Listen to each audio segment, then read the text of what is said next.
Salam sehat. Kita bahas stroke ya. Stroke itu adalah adanya kematian jaringan di otak. Akibat dari adanya sumbatan sehingga tidak mendapatkan suplai makanan. Makanannya adalah darah yang mengandung oksigen. Dari adanya sumbatan sehingga tidak bisa mendapatkan darah yang berisi oksigen sampai adanya pecahnya pembuluh darah ada di otak. Sehingga stroke menjadi dua bagian. Stroke perdarahan atau stroke hemoragik dan stroke non perdarahan atau stroke tanpa perdarahan atau stroke non hemoragik. Dari dua itu kita bahas di sesi ini yang stroke non hemoragik atau stroke tanpa perdarahan atau stroke iskemik.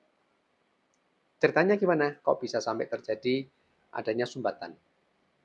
Jadi ada benda asing atau yang disebut dengan emboli, dia akan mengalir di dalam aliran darah. Mengalir, kemudian ketika dia mau sampai ke otak, dia menyumbat. Karena aliran darah ini semakin menuju ke tempat daerah pusat, semakin mengecil. Sehingga diameternya menjadi lebih kecil, dan akhirnya sumbatan itu kemudian menyumbat sehingga darah tidak bisa menuju ke jaringan otak. Sehingga akhirnya jaringan otak tersebut menjadi hipooksia atau kekurangan oksigen sampai bisa terjadi anoksia, tidak adanya oksigen. Maka jaringan itu menjadi sakit, menjadi rusak, tapi masih sifatnya reversible, bisa kembali semula. Kalau sudah terjadi kematian atau infark, maka itu sudah tidak bisa kembali ke semula.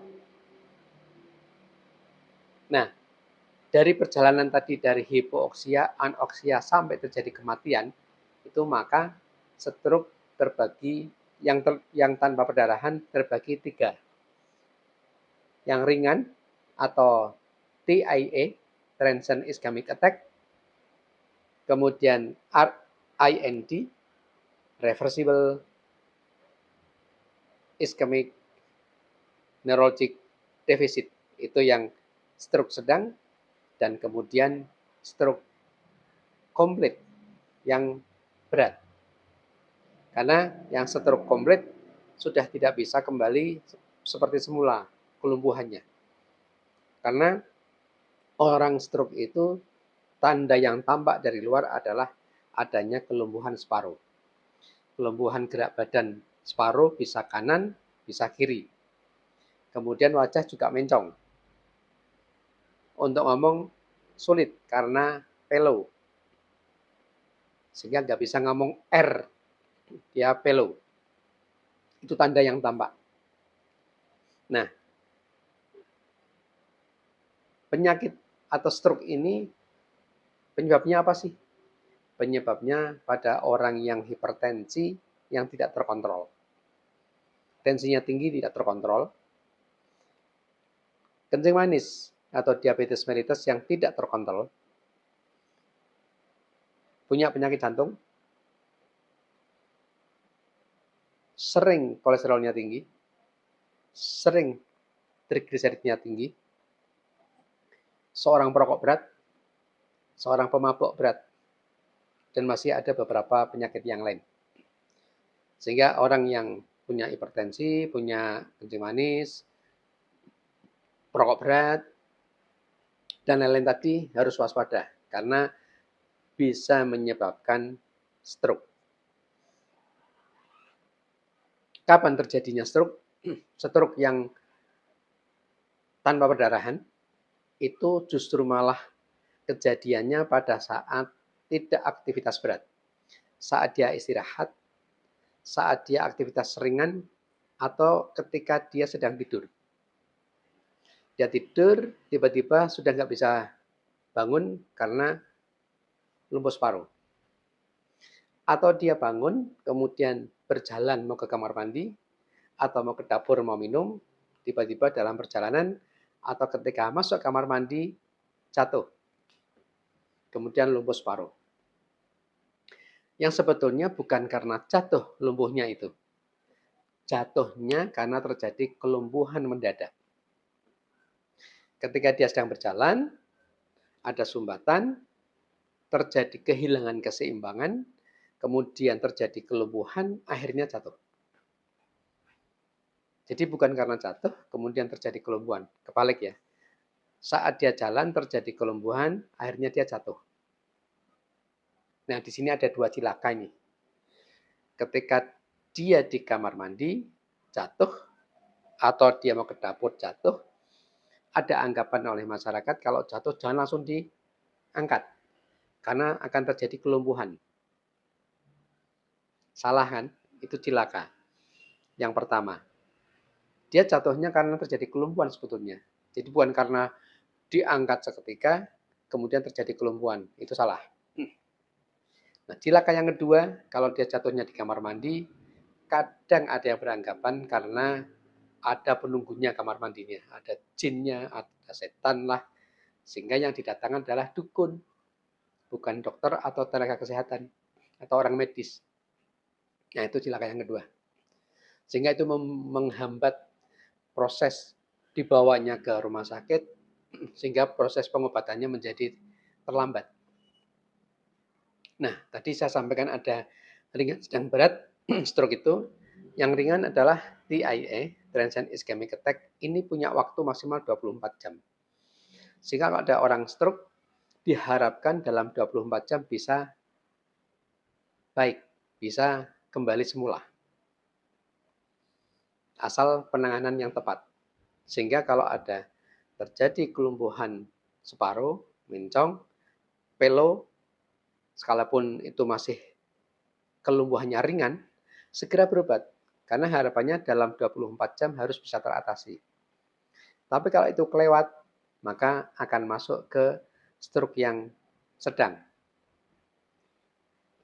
RIND, Reversible Ischemic Neurological Deficit.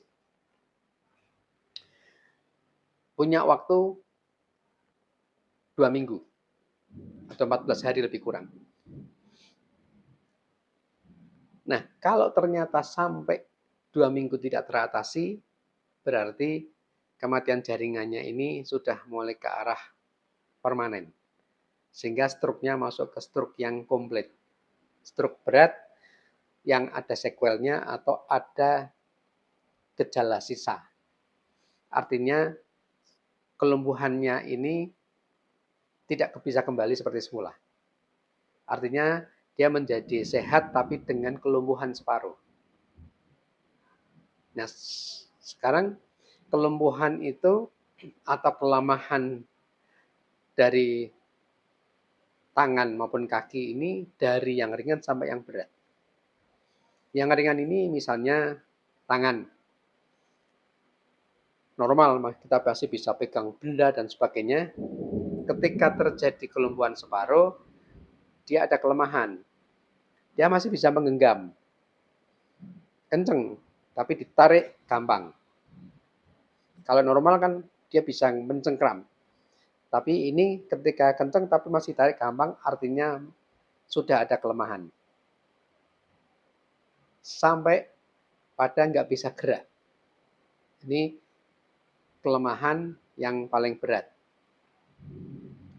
Atau kelumpuhan yang berat. Dari yang ringan masih bisa menggenggam, sampai tidak bisa menggenggam. Karena nggak bisa gerak. Baik tangan maupun kaki. Ya, jadi kelumpuhannya dari yang ringan sampai yang berat. Nah, tadi yang stroke ringan diupayakan dalam 24 jam bisa baik. Kalau ternyata tidak bisa, artinya kelemahan atau kematian jaringan ini sudah agak lebih parah, sehingga akhirnya masuk ke yang RIND, yang sedang. Nah, ketika yang sedang ini ternyata juga belum baik, maka menjadi atau masuk ke dalam stroke yang berat, yang permanen. Ya, itu. Jadi Mulai dari hari ini, Anda yang melihat channel ini tahu ya, bahwa kalau ada kelumpuhan separuh langsung dibawa ke rumah sakit, ke IGD, supaya bisa teratasi. Supaya tidak masuk ke yang stroke, yang komplit, yang berat.